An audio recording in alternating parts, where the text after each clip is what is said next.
Hi friends, welcome to Media Pixie. இப்போ பார்த்தீங்கன்னா big pass 9ல ஒரு தரமான சம்பவம் கூட நடந்ததுன்னு சொல்லலாம்.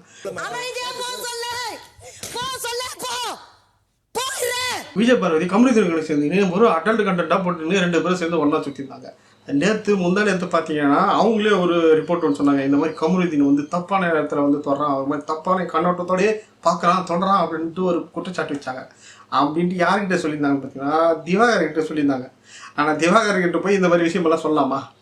அவர் என்ன பண்ணாருன்னா நேற்று ஒரு சம்பவம் நடந்தது, ஒரு சண்டை. அந்த சண்டையில் பார்த்தீங்கன்னா ஆளாளுக்கு சண்டை போடுறேன்ட்டு ஆளாளுக்கு அந்த உண்மையெல்லாம் வளர்றதுக்கு ஆரம்பிச்சிட்டாங்க கண்டாபிண்டான்ட்டு. அப்படி கம்யூனிட்டினோ திவாகருக்கு சண்டை வரும்போது திவாகர் என்ன சொன்னான், ஏய் பார்வதி எல்லாத்தையும் அங்கிட்ட சொல்லிட்டாளா, நீ என்னென்ன பண்ண அப்படின்ற மாதிரி சொல்லிட்டு போயிட்டான். அப்பயே நினச்சேன் நான் கம்யூனிட்டி கண்டிப்பாக ஒரு நாள் வந்து கேட்பாங்க, இல்லை அன்றைக்கே கூட கேட்பா சண்டை வரும் அப்படின்னு நினச்சேன். ஆனால் அன்றைக்கி கேட்கல, இன்னைக்கு கேட்டாங்க. இன்னைக்கு ஒரு சண்டையை வச்சு பார்வதி என்ன சொன்னான், ஒழுங்காக சொல்லி அங்கிட்ட அப்படின்ற மாதிரி கேட்டோடனே இந்த ஆள் வந்து நான் அதெல்லாம் உங்கள்கிட்ட சொன்னேன், நான்லாம் சொல்ல மாட்டேன், நான் சொல்ல வேண்டிய ஆளுக்கிட்ட சொல்லிக்கிறேன், அப்படி இப்படி பேசி போயிட்டே இருந்தாங்க.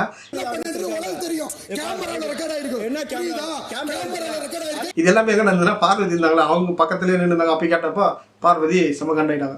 டேய் 2 பேரும் சண்டை போகிறத நிறுத்துக்கடா, இதில் ஏன்னா அவங்க மானம் போயிடும் கண்டிப்பாக. ஏன்னா இதில் யாருன்னா ஒருத்த வாயத்தை வந்து இந்த மாதிரி பார்வதி வந்து உண்மையை சொன்னாங்க அப்படின்ட்டு ஓப்பனாக சொன்னாங்கன்னா 2 பேருக்குமே தெரியாத விஷயம்.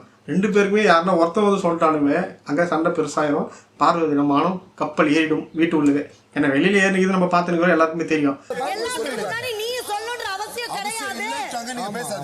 ஆனால் உள்ள போனமா போகக்கூடாதுன்றது இப்போ அவங்க 2 பேர் கையிலுக்குது. அதனால தான் அவங்க சண்டை போட்டு அழுதி கத்துனாலும், அதாவது எப்போது ஒரு சண்டை போட்டாங்கன்னா அவங்க போவாங்கள ஒரு எக்ஸ்ட்ரீம் லெவல் ஒரு சண்டை, அந்த ஃபைட்டுக்கு போட. இப்போ இந்த ஃபைட்லேருந்து நம்ம வெளியில் வந்துடணும், இந்த பிரச்சனை வெளியில் எப்படி தப்பிக்கணும் அப்படின்ற மாதிரியே சண்டை போட்டுட்டே பேசாதீங்கடா, அமைதியாகடா, அவனை பேச வேணாம் சொல்லு, அப்படி இப்படி சொல்லிட்டு தான் வெளியில் நைஸாக நைவின்னு போனாங்க. கண்ட அந்த சண்டையில் எப்பவுமே பார்வதி ஒரு சண்டை போடுவாங்க தெரியுமா, ஒரு சின்னதுனா கூட பிடிச்சி வெளிச்சிக்கிட்டே இருப்பாங்களே.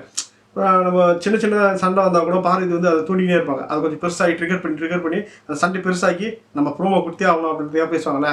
ஆனால் இன்னைக்கு அந்த மாதிரி பேசினேன். காரணம் கண்டிப்பாக இவங்க சொன்ன விஷயம் அந்த வீட்டு உள்ளே ரிவீல் ஆகிடுச்சுன்னா மாட்டிப்பாங்க அப்படின்ட்டு நைஸாக இப்போ கமக்கமாகறாங்க. போயிட்டு இப்போ ஆனால் அவங்க சொன்னதை வந்து ரியலைஸ் பண்ணியிருப்பாங்க. எப்போ நம்ம போய் திவாகர்கிட்ட போய் சொன்ன மாதிரி இந்த ஆளுகிட்ட சொன்னது நம்ம மாட்டின மாதிரி தான் அப்படின்ற மாதிரி நினச்சிருப்பாங்க. இந்த மாதிரி லைவ் அப்டேட்லாம் உங்களுக்கு வேணா மறக்காம நம்ம சேனலை சப்ஸ்கிரைப் பண்ணிக்கங்க. அப்படியே அந்த வீடியோக்கு ஒரு லைக்கை போட்டு கொடுங்க, அப்போ தான் நிறைய பேருக்கு காட்டும். பாய்.